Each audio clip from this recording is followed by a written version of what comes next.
All right, thank you all for joining. Thank you all so much for joining today. I'm excited to talk to you guys about different environmental approaches that we can use to help communicate with people as they progress throughout the cognitive continuum of impairment. This is something that I'm really passionate about. It's what I've kind of focused my clinical career as an occupational therapist around, and then my PhD research as well. So if I talk really fast or if I get excited, please ignore that, and then we can slow down as we get to the questions at the end, and I can answer any questions that you might have. Let's see. Let's go ahead and jump right in. So a quick outline. I'm going to talk briefly about dementia. I would like to kind of show you what a brain with dementia looks like.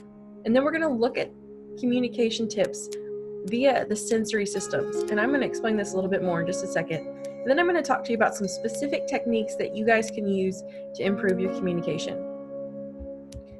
I will kind of start this presentation by saying that I think sensory-based or environmental approaches for communication are great throughout the entire lifespan.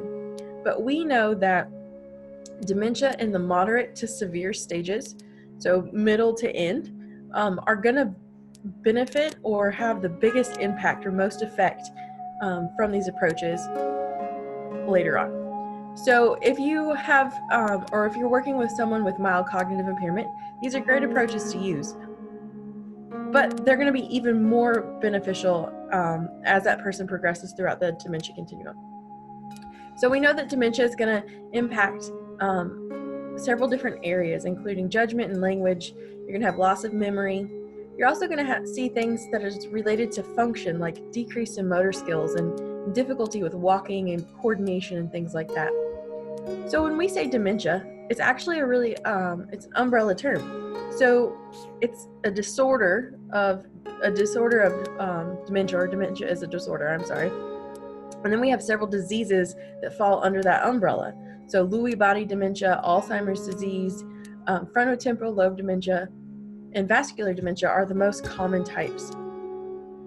So I'm going to show you a couple different pictures of what these look like, but I want you guys to just remember that when we say communicating with someone with dementia, it can mean a lot of different things, especially based on how their brain is impaired and what that pathology looks like in their brain.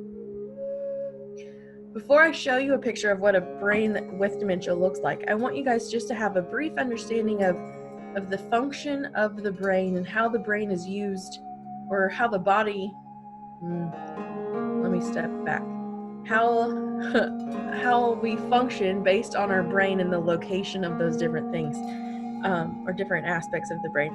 So if you look at the frontal lobe, this is where the majority of our problem solving and our critical thinking happens here.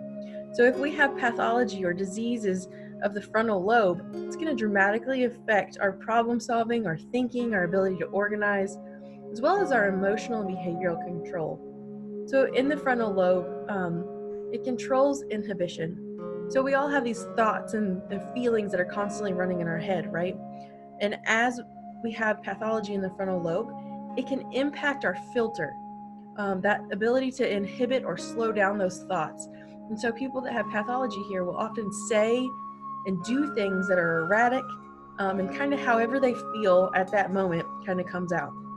So with people with frontotemporal lobe dementia, we see a lot of this just talking that might not be socially appropriate, or behaviors that aren't socially appropriate, because that ability to inhibit that really changes. So I want to throw that out there as well.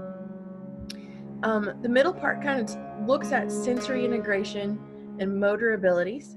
The parietal lobe is looking at how we perceive that sensation. The occipital lobe, this is a huge area that's solely devoted to vision. So vision is one of the biggest areas that has the most immediate impact from a sensory or environmental standpoint. So I want you guys to think about that as well. And then our temporal lobes hold the area for language. So if we're talking about language, and I'm only talking about verbal communication, we're gonna only be talking about this part. This is where we hear and where we process things related to verbal communication.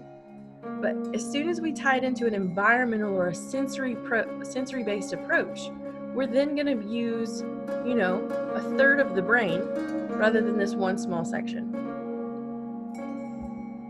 So let's look at some diseased brains. Alzheimer's disease is the most common form of dementia.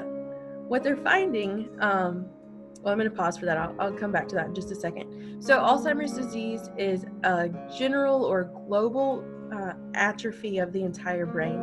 So the pathology in the Alzheimer's disease actually wraps around or invades the area where the neurons are, and it deprives them of nutrients and oxygen, and those cells die. And so it's kind of like if you think about a sponge, and if a wet sponge is a nice juicy brain, and as soon as you squeeze it, it kind of gets smaller, and if it's a drier sponge, it kind of retains that smaller state. And that's similar in the pathology of the brain or in Alzheimer's disease, and it's blocking that growth and the changes within the neurons. Vascular disease is the second most common type of dementia, and we know that when vascular events happen, so this is like a small TIA or consistent chronic really high blood pressure, anything that attacks the vessels of the brain, including stroke, that it changes the blood flow to certain areas. And so it literally can kill off specific areas of the brain because they just don't receive oxygen or blood or nutrients at that point anymore. So we typically will see, as far as function, Alzheimer's disease gradually goes down as that brain gradually gets smaller. With vascular dementia, it's more of a stepwise change in function or communication abilities. So people will be doing well for a while, and they'll have a vascular event, and their function will drop. And then they'll do okay for a while, and another vascular event will happen, and their function drops again. So it's kind of like a steps or stairs. Lewy body dementia is the third most common type, and this is when you think about Lewy bodies, they're deposits of protein in the brain that just kind of settle down, and wherever they land, the cells within that area die off. So these Lewy bodies invade this part of the brain in random different areas. I kind of think about if you're driving down the road and there's a giant boulder right in the middle of the road, you either stop or you have to go around it. And that's the same kind of pathology or process that happens with Lewy bodies, in that your messages are going through the brain and the neurons, and you hit this Lewy body. And so you either have the ability to go around it, which we can talk about in a second, or the message just stops and people just aren't able to connect that function. I've worked with people with Lewy bodies, and I will be giving them verbal directions and multi-sensory approaches of a specific command. Sit down, sit down, sit down, sit down. And I know that they can sit down and they can stand up physically, but their body, the communication through the brain gets blocked by these Lewy bodies, and it can't connect with the body. And so they become rigid and stiff, and then they become anxious because that message gets blocked and they can't just follow that simple command. Frontotemporal lobe dementia is the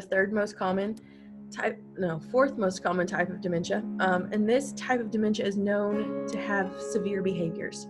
So I told you guys that the temporal lobe controls verbal communication. So it's oftentimes that we really need to look at an environmental or sensory-based approach when working with this type of population. We're also going to see a lot more impulsivity and changes in the problem solving and the functional thinking because of the impact of the frontal lobe. So I want to introduce you guys to the pathology of the brain to kind of set the stage of how and why the next several slides of techniques will work for you all, hopefully.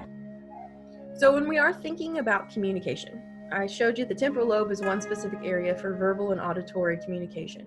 But we have all this other area of the brain that holds perception and vision and sensory integration and things like that. We also tie in emotion a little bit. So the more area of the brain we can work with, the more likely our communication or our message is going to get through all of that pathology in the brain. When we talk about environmental approaches, the environment is static. It's a physical state that doesn't necessarily change. It's not really fluid. But a sensory input, or the idea of sensory-based intervention, is how our body, these mechanisms of how our body bring in information from the external world into an internal state. And then that goes up to the brain, and that we have ability to process that and integrate sensations to then have perceptions. It's very much bottom-up thinking when we think about the environment coming into the body and then changing behaviors. I have this new idea or this new hypothesis that's kind of been formulating lately over the past few weeks, and thinking about as healthy adults, even with people with MCI, we have this top-down approach where we have the ability to predict what an environment is going to look like, what it's going to feel like, and we have the ability to communicate messages back and forth with our environment, including our caregivers or whoever we're around, in more of a cognitive way. But as the disease and the pathology progresses, it kind of switches. It swaps to more of the environment is now kind of dictating the behavior and the thoughts, because this idea of top level cognition kind of goes away, and our ability to really think about and understand processes, especially in moderate to severe dementia, gets very limited. There are 8 different sensations. We know about 5, so most people know about 5. That's auditory, visual, gustatory is taste, olfaction is smell, and we have tactile, which is touch. So most people know about those. We're also going to talk about vestibular input, and that's the sensation of moving. And we're going to talk about proprioceptive input, and that's the sensation of pressure or knowing where your body is in space. The 8th sensation is relatively new, and it's called interoception, and that's the ability to understand or to have sensations from your body. So hunger, pain, thirst, the need to void, these are all sensations coming from within the body. And so that has its own sensation, but we're not going to talk about that much today. So if we're talking about ways to specifically communicate using this environmental or sensory approach, the first sense that I like to talk about is vision, because that is such a large area of our brain. I think it deserves a lot of attention. It's important to realize or to know that color awareness fades as the disease progresses. So things start to look more gray or black and white, and or the same color. It's one of the things that we've used in practice and we've seen a lot is that reds and blues and bright greens continue to stand out throughout the continuum of practice. It was interesting because I had gone to a presentation who was it was a dementia specialist and occupational therapist who was talking about colors and the use of colors, and he was talking about this lime green, candy apple green almost, and I had not used it before, and this was 8 years ago, I guess, so early in my practice, or relatively early in my practice. And I had this bright green or lime green bag that I carried my laptop in. And a couple days later, I went into a patient's house, and she had severe dementia. And I pulled out my bag to pull out my laptop to start working on some notes. She said, "Ooh, I really like your bag. That's a nice green color." And it made me kind of have that aha moment of, I come in here wearing all these different colors, and her house was full of colors, and I have not heard her comment on any of that until I brought in this bright green. So in my tool bag, when I'm going into people's houses, I carry a bright red or just a red colored duct tape, as well as a bright lime green duct tape. And I will ask patients which color they like better, which one they can kind of feel or sense better, and they'll tell me red or green. And then I will use that tape to communicate where they need to put their hands on a walker. So let's say as an OT, I just say that, or just introduce a walker, that this person has some trouble walking and stability. And so I give them a walker, but they constantly fumble on where to put their hands. So I put this bright green or red duct tape right where I want their hands to be. And all of a sudden it's this cue. It's an environmental communication approach. Oh, my hands go here every time. I also use the duct tape in the shower a lot as well. I've been in lots of different homes and facilities where the shower is white, the walls are white, the floors are white, the shower bench is white. And I've also seen that the shower head that people use to wash themselves is also white, and the grab bars are white. So if I'm working with a patient who has advanced dementia, who I know that their color awareness has faded, And then I put them into this completely white shower, sensory environment, and then I'm taking their clothes off, so they're already kind of heightened, and then I'm spraying water on them. They don't know it's coming because they can't see it.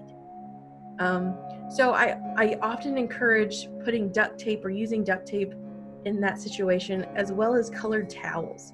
I've encouraged families to get these reds and blues and greens towels, and I'll set it down on the bench in the shower, and all of a sudden people can see that, and then they know to sit down on it.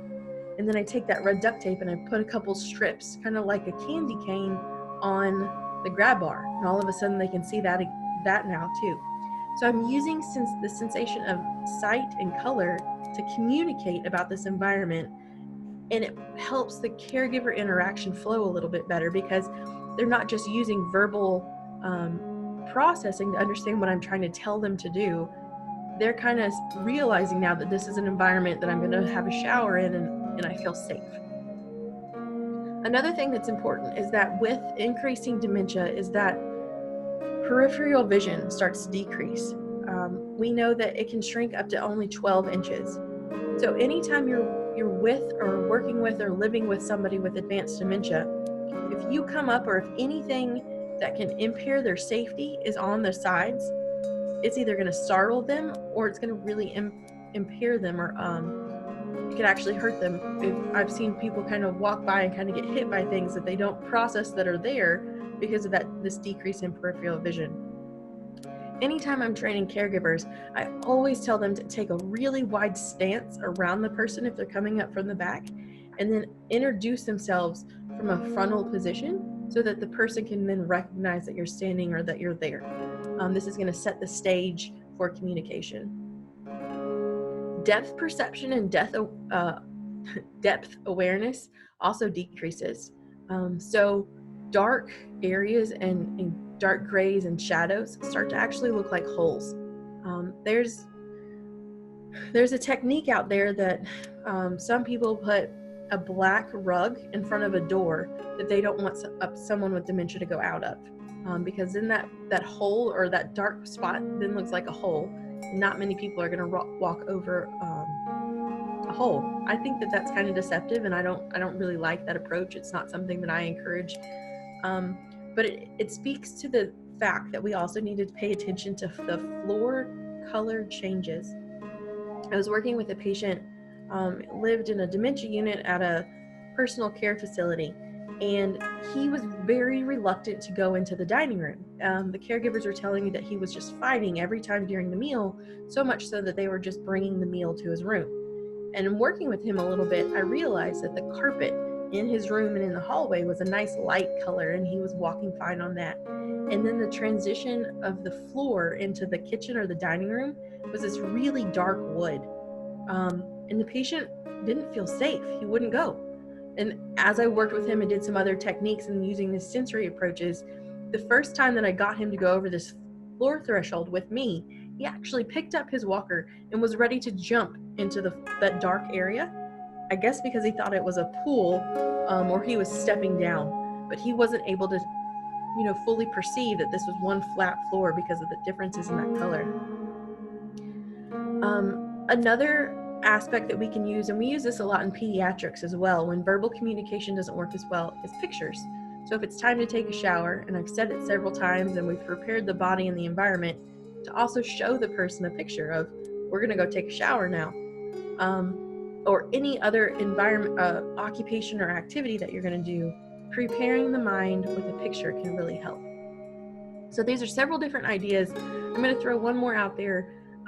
When we're working with patterns, people that have Lewy bodies dementia specifically will often have hallucinations, and anything that's flowery, that has a lot of floral contrast or colors or any kind of really intricate patterns, they can start to move during the hallucinations. And so I really encourage people to take off that really decorative, beautiful blanket or comforter on the bed and replace it just with a solid color. Same thing for the chair in the corner. They have really pretty fabric now, but I encourage people to just throw one solid color blanket over that chair if it has a lot of design. So Let's move on to sound. There's lots of stuff to talk about with sight, but I also want to talk about sound because we did identify that this is only one specific area of the brain is thinking about and using verbal communication. As dementia progresses, it can take up to 90 seconds for someone to process what they hear. 90 seconds is a really long time. And so one of the things that I'm going to take a deep breath. One of the things that as an occupational therapist, I learned about myself and how to use myself as a therapeutic tool is that I talk really fast. My words, I've been raised in Kentucky and I have a little bit of a slur throughout my words, so they're not really distinct as I talk. And it's just not conducive in communicating with people who have moderate to severe dementia. So as I'm training and working with caregivers, I really want you guys to think about if you tell someone to do something or if you're trying to communicate with them and then they don't respond and then you say it again and they still don't respond. You say it a third time and they look up and they say, huh? And then you say it again and again. You're kind of backlogging. Within 90 seconds, you can say something. You can say a whole lot of words.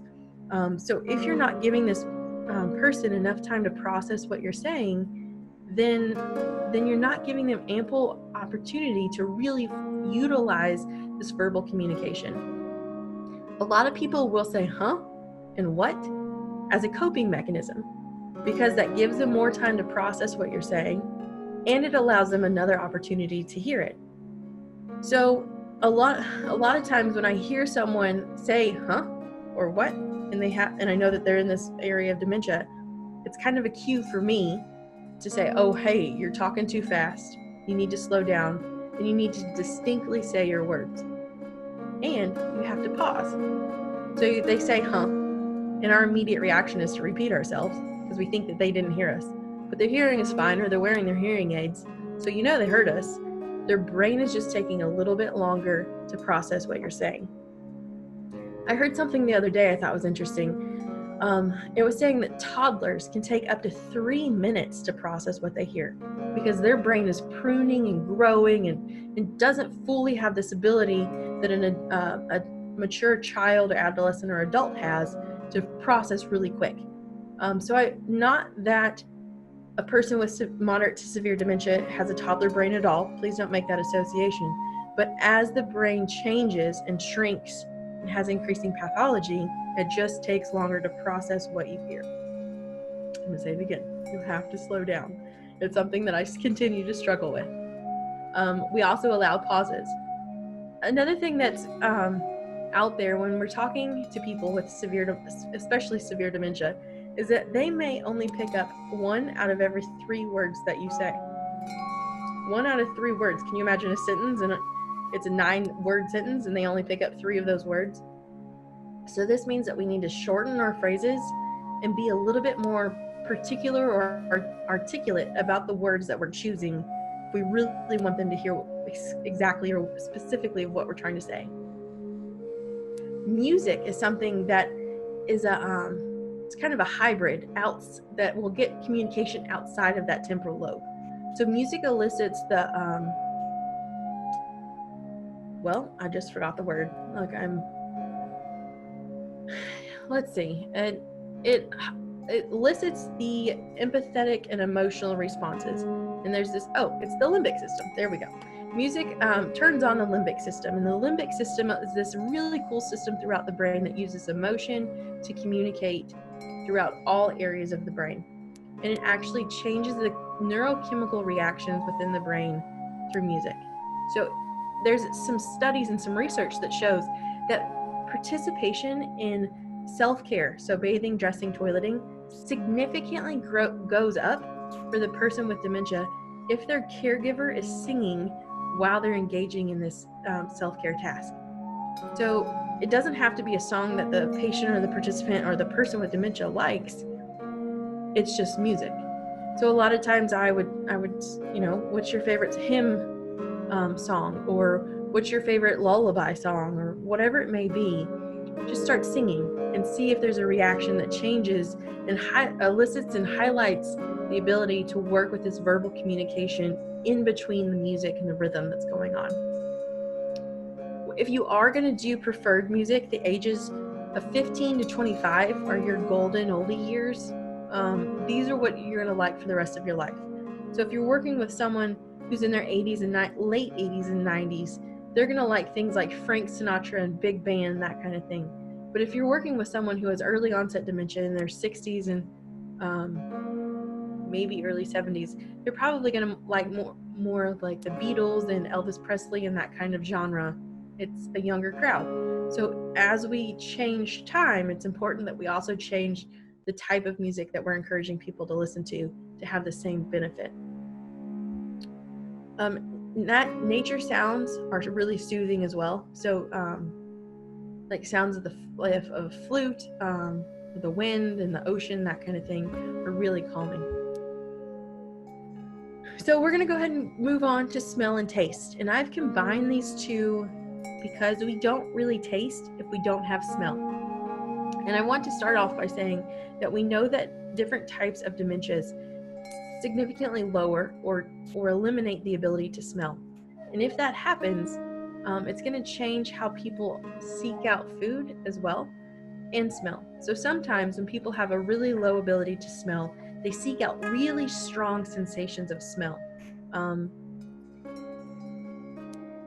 Some examples are really strong spices and garlic, and in really severe stages, this can also tie into bodily fluids, and I've seen patients, start not working, but getting into the toilet because they're kind of seeking this strong sense of smell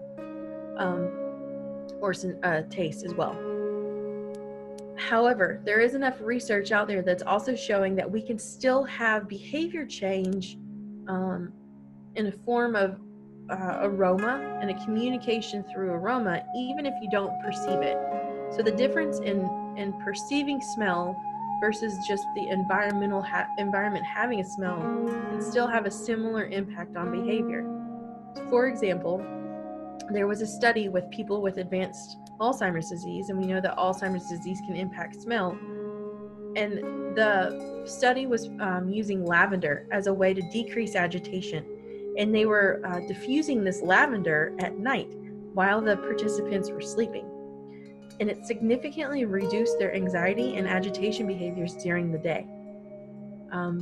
So if you think about this, it's interesting in two ways, because one, we don't have to perceive the smell to have this behavioral change, and two, the behavior change actually lasts longer than just when the lavender is being diffused. So if you've ever been around a really toxic or nauseous smell and then just kind of been like uptight and a little bit irritated for a few hours afterwards, it would explain this relationship. And this is really important for a communication standpoint, because if someone is really agitated and they are really uptight, they really aren't going to hear what you're trying to say or communicate with them. So if we can kind of communicate the environment as a calming place by having these smells of lavender and vanilla and things like that, and we can actually calm down the central nervous system and set it up for the best way to communicate. Conversely, citrus like orange and peppermint, any kind of mint, is alerting. So if someone is very sleepy or just having a hard time getting out of bed, using lotions or oils that are infused with these smells would help elicit and excite the central nervous system, and it may make them more likely to act. So I've seen this a lot when people with dementia often have sundowning, or these times of switching the nights and the days, a day-night reversal. Or if they're just really reluctant to get out of bed because maybe they started a new medication, or maybe they just are having a lot of pain that day and they just don't want to get out of bed. And so their nervous system is constantly telling them to sleep, sleep, sleep. But we know it's 10 o'clock in the morning and the lights are on and it's time to, be active. We want them to get out of bed. We can start diffusing this citrus type of smell. Give them Aveeno has some really nice lotion that's a grapefruit smell. So kind of giving that, putting it on their chest and their hands, kind of is one more opportunity from the environment to say, hey, wake up, it's time to get out of bed. From one other thing, from a taste standpoint, we know that sugar can kind of be exciting and sour as well. So using these strong tastes to kind of communicate to wake up and to alert people is helpful as well. Touch is one of my personal favorites. In working with people with dementia, I think that touch is something that we can really use a good amount of communication with. If we think about people, especially people who are in facility type care or institutional type care, they don't have much touch. People aren't really touching them just to touch them. That's kind of frowned upon. And the kind of touch that they get is more mechanical. So you're getting help or assistance with getting dressed every morning, or taking a bath, or every time you have to go to the bathroom, somebody's kind of roughing you up a little bit, not necessarily in a bad way, but trying to get you clean and that kind of thing. So in a typical healthy adult, we use touch continuously. We hold our spouse's hand, we touch our children, we give hugs, we use our hands to understand the environment. So especially with severe dementia, as the ability to reach out into your environment goes down, it's important that as caregivers, we're introducing ideas and ways to offer touch in a safe way to really help satisfy people. One of the hand touch in your hand is one of the most powerful and immediate. So when I'm meeting someone new or just coming up to a patient or someone that I haven't seen in the last day, I always offer my hand. And I offer my hand up in this kind of way. We know that hands up releases natural endorphins for me or for whoever's hand is up. So by doing this, I'm offering them an open hand that's encouraging, and I'm also relaxing myself a little bit. And so by doing this, and if I'm standing right in front of them, it's a natural invitation to hold my hand, and then they're going to start to look up through my body, and then they'll make eye contact as well. So I think that using touch as an invitation to open communication is a great opportunity. I think if you're sitting with anybody that has moderate to severe dementia, offering just to hold their hand, just to have that person next to you to communicate, hey, I'm here, I care about you, and I want you to feel that I'm here, not just be able to see me or hear me, but I want you to use this touch to know that I'm here. I also encourage people to feel things in your environment, especially if you're going outside. Stop and feel the leaves in the tree, or work in that dirt if you have a raised bed garden and you're planting some flowers or things like that. Even if you're at home and you're in the kitchen, having your loved one or the person that you're working with really get their hands in whatever you're cooking or preparing. Always use good hand hygiene before this, but really help them feel a variety of different textures to satisfy this need for communication in the brain. Pressure is another sensation. It's proprioceptive input. So it's the ability to know where your body is in space. This is one of the most calming sensations that we have for our central nervous system. As a fetus grows, it grows best in the womb that's surrounded in fluid and water. So that's constant pressure. It's how the nervous system gets started. It's how the nervous system grows the best. We like pressure. As soon as that fetus is born into a baby, one of the ways that we calm them down is to swaddle them. So we wrap them up really tight to mimic that same pressure in the womb and to help them feel safe. It's a way that is calming for the nervous system in that infant and that baby. As that baby continues to grow into toddler and childhood years, this baby is now jumping and running and bumping into things and doing lots of really gross motor type of activities that is calming for their nervous system. We always say kids need lots of recess. It's because they need recess to help calm their nervous system so that they can come back into the classroom and concentrate and feel calm. As we come into adulthood, we kind of get nice and tense, and it always feels so nice to have that really nice deep pressure massage, and you just kind of melt into the chair. It's because you have proprioceptive input that's releasing endorphins in your brain that says, oh, nice, calm down. So once you get into old age, especially with advanced dementia, how are we offering or providing the sensation of touch? Not touch, perception. No, hold on. Proprioceptive input. Sorry. So how are we giving people proprioceptive input? There's some literature out there behind weighted vests and weighted blankets and lap pads and that kind of thing. You have to be very careful with providing weight to someone. You never want to provide more than 10% of their body weight. And after 20 minutes of this continual weight, the body habituates to it. So you never want to leave on anything that's weighted longer than 20 minutes. It can cause damage to the tissues in the body. But we can offer a little bit of a squeeze when I'm holding your hand. I can give you a nice shoulder massage or a hand massage or a leg massage and give you some pressure.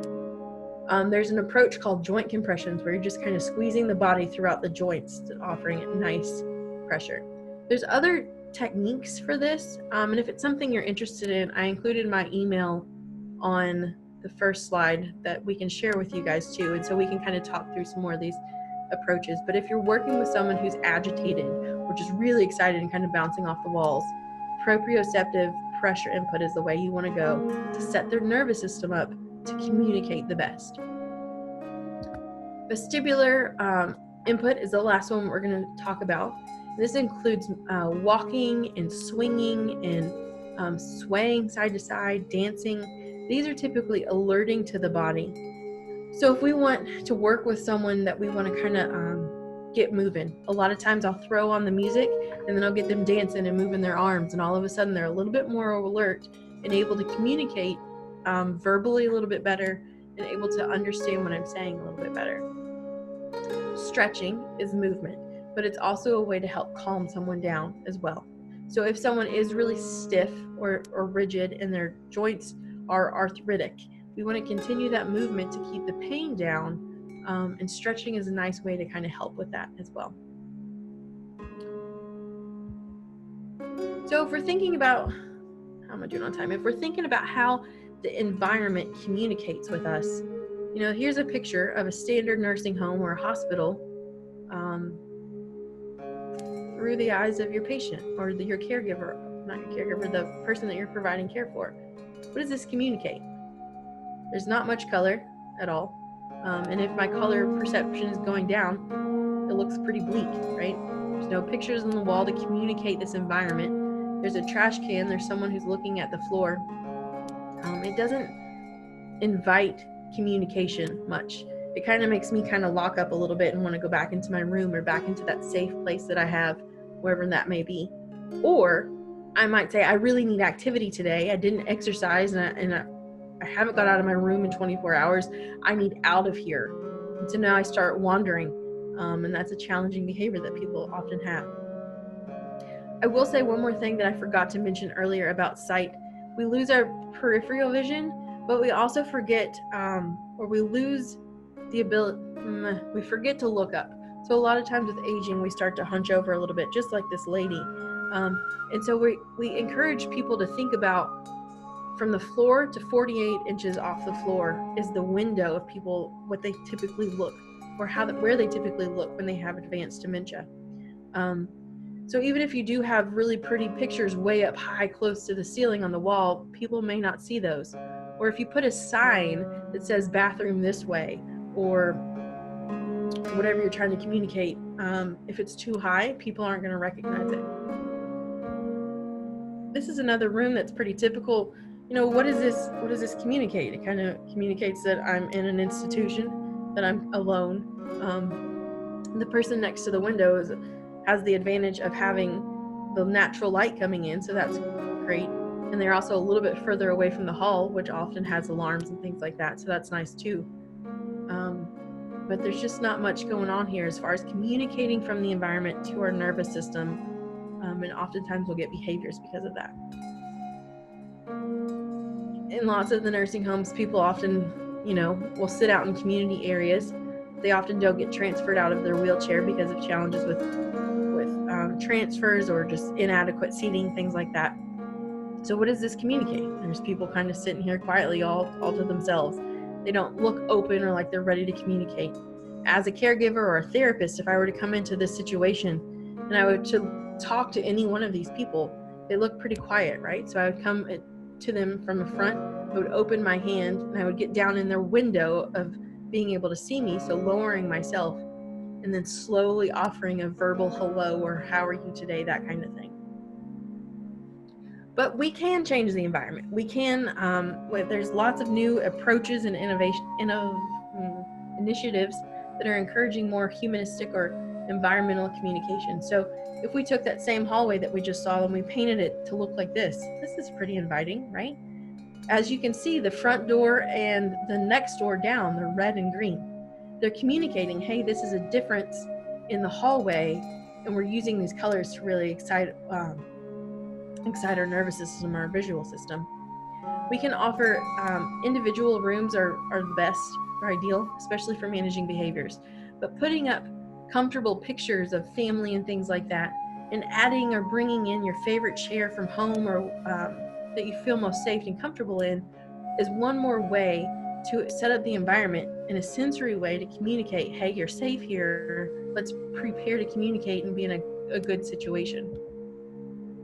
Having good, strong, or comfortable living arrangements or social areas that aren't just the middle of the hallway will help prepare people to feel more comfortable to communicate. And I like this approach, just one more way to distract people of, here's windows.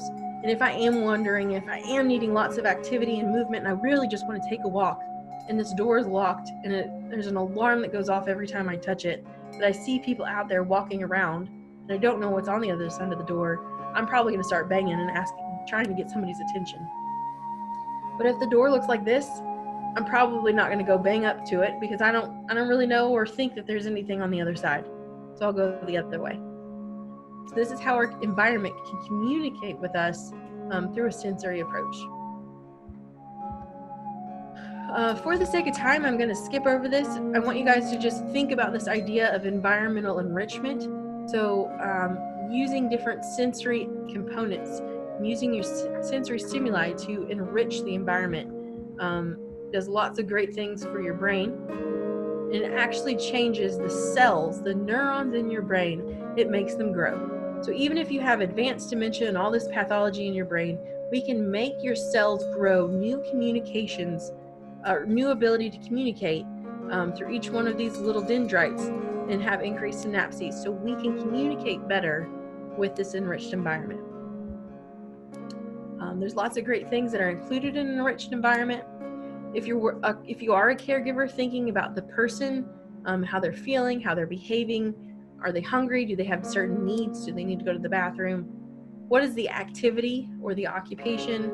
And then what are all of these environmental components that are communicated through a normal situation? And how does that impact performance and behavior and communicating and working together? A couple points to wrap up. It's really important to remember to slow down, to use empathy when you're communicating rather than specific demands. I forgot the example that I was going to share with you guys. When I'm working with someone with Lewy bodies, and I told you that communication just gets blocked, and these people get rigid and a little frustrated because their mind is processing what you say and they want to do it, but that communication to their body is blocked. One of the ways that you can work around that Lewy body is to change the context of what you're saying. So if I'm working with someone and I want them to sit down on the toilet, but they're not really sure where they're at in space, and they kind of are rigid and stiff, and I say, sit down. Let's sit down on the commode. Time to use the bathroom. Let's sit down. And I've given them this communication or this concept of sitting. And this Lewy body is blocking this ability to process the command to sit and then move their body into a sitting position, and they literally lock up. But I can change the context and say, oh my gosh, we just took the longest walk and now my legs are so tired. Let's rest our legs. The natural instinct is to sit down. And people are able to kind of loosen up and then sit down. Another example, I think this is just really powerful in communicating. If you're working with someone and you want them to stand up, and you say, stand up, let's go, it's time to stand up. You say it several different times, probably too fast. We're not giving them enough time to really process what we're saying.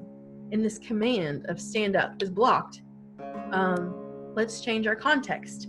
Let's say something different. It's so beautiful outside today. I'd really like some fresh air and to go listen to the birds. Do you think we could go outside for a walk? So their body says, yeah, let's go for a walk. And there's no Lewy body to block that communication. And so the natural response is to stand up and start walking. It's an awfully cool way to work around these communication struggles that we see a lot. There's also this component of emotional contagion.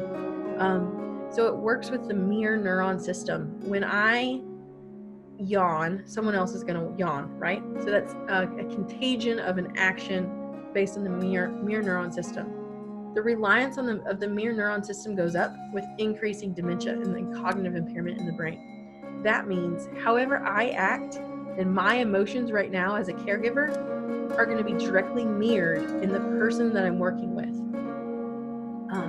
A lot of times if I'm working in a facility and trying to train caregivers, these people have really stressful situations at home. Sometimes they're from a lower socioeconomic status.